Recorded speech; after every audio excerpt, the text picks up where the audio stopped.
to think about has to do with the idea of markets adjusting to changes in demand. And we want to try to think about how that adjustment process might take place so that we can better understand how markets actually work. So the example in your redacted packet has to do with thinking about Valentine's Day. So let me set the stage for this. What I'll do first is I'll draw a graphic in the background where we have supply and demand. But since we're talking about Valentine's Day, this is going to be the price of roses. And this is going to be the quantity of roses that get delivered on Valentine's Day. And to help us think about this, first we want to just think about the florist market for roses and the number of roses that are delivered on, let's say, a typical day during the year.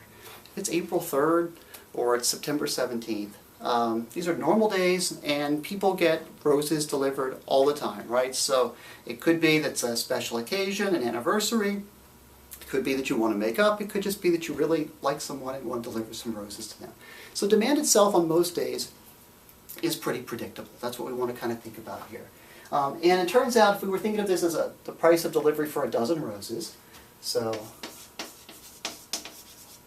this would be the price up here for a dozen, then I'm going to start with the idea that if you called up your florist today and said, I want to get a dozen roses delivered, they'd say that'll be $30. And so here's the demand on a typical day. And here's the supply, and I'm off a little bit. There's my $30 right there. Okay, so $30, and that then tells us the amount that would get delivered on a typical day. All right, so there we go. Now, that's the information that we've got, but then something happens after all, right? There's 2 big days during the year when rose deliveries shoot through the roof. The second biggest day of the year is Mother's Day, and the biggest day of the year is Valentine's Day.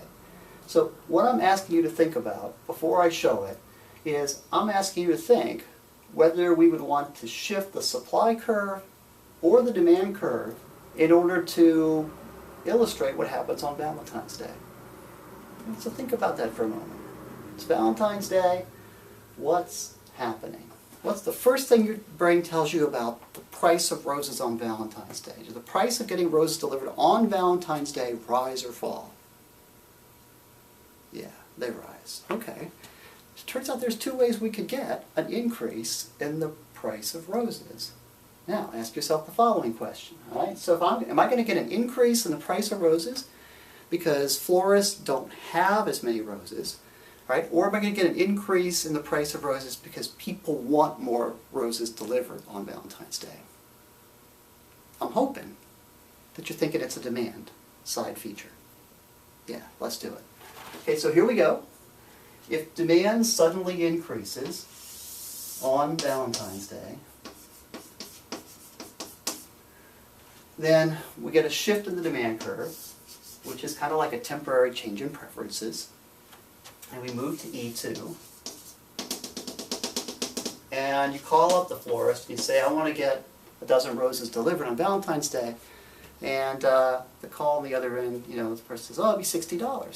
Well, that's a lot of money, all right? But that's okay, right? Because if demand suddenly spikes, what happens is you get 2 effects, right? If all of a sudden there's a lot more demand, well, then we usually think of the price as rising. That would be consistent with Valentine's Day. And the other thing we usually think about is that on Valentine's Day, well, florists hire a lot of extra delivery people, and they try to make sure they have as many roses as they possibly can get in stock, and they try to deliver as many of those as possible on Valentine's Day. That's where they make a lot of money, right? So we see lots of people getting roses on Valentine's Day. That is, there's this increase in the quantity of roses delivered. And there's also an increase in the price. So the demand increase tells the story really nicely. And if you had gone for the wrong answer, here's the intuition part of this I think is so important. He said, well, I'm just not really sure whether it's an increase in demand or it's a change in supply. Well, you can get part of the answer with the supply change, but not all of the answer, right? If we'd said, oh, maybe florists just don't have enough roses on Valentine's Day. Well, how would I show that? I'd have to show the supply curve shifting back. I'm just going to put a big question mark right here. All right? If we had done that, you can see that if I had shifted the supply curve back, that I can show the supply curve hitting the original demand curve, and I can show that at a price of $60, which, wow, that's part of the answer, right? I can show a higher price. But what shouldn't make sense to you, if I were to shift this curve this way and say this is some sort of supply decrease, there just aren't enough roses on Valentine's Day, is that when we do this is the equilibrium that we're postulating. If I came down here, you can see that with S2, the number of roses delivered on Valentine's Day would have to be really small. It'd be like, on Valentine's Day, nobody gets roses, right?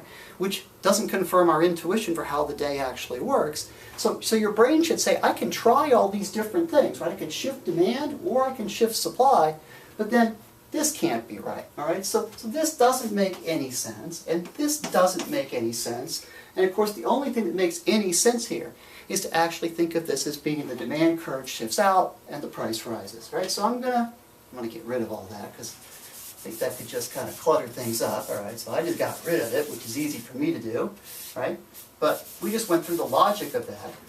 And then I want to ask you a question here, a follow-up question. So now it's February 15th or 16th. How many roses do you think get delivered on those days? Well, nothing special about February 15th or 16th. There's still anniversaries and birthdays, and people have fights, and people want to make up, and people love each other, right? So demand on the 15th, well, it was here on the 14th, and the demand for delivering roses on the 15th, back to where it was before, right? So this is sort of a temporary increase. The price goes up to 60, and maybe the days just right before Valentine's Day, and there's a temporary spike in the number of roses delivered, and then it falls back. Now, you guys are good economists in the making. If you knew that there was a particular day during the year when the price of roses was likely to be double what they were a week before or a week after, right? Would you want to pay top dollar to have roses delivered that day? No, right? You wouldn't. Even if you really love the person that you want to give the roses to, what could you do as a good economist? Let's just suppose the following. Let's suppose that you wanted to spend $60 on your loved one anyway. So you're going to spend $60. Not like you want to get off on the cheap, you want to spend $60. My theory is this, all right, this is just an economist musing here for a moment in front of the camera, is that you could deliver roses to your sweetheart, let's say February 4th for $30, right?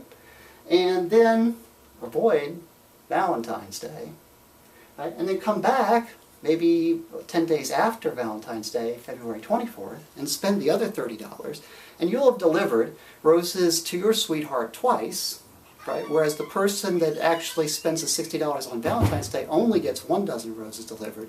You get to deliver 2 dozen roses, and you get to deliver them at a time when roses aren't as common, right? They're a little bit rare, a little bit more unique.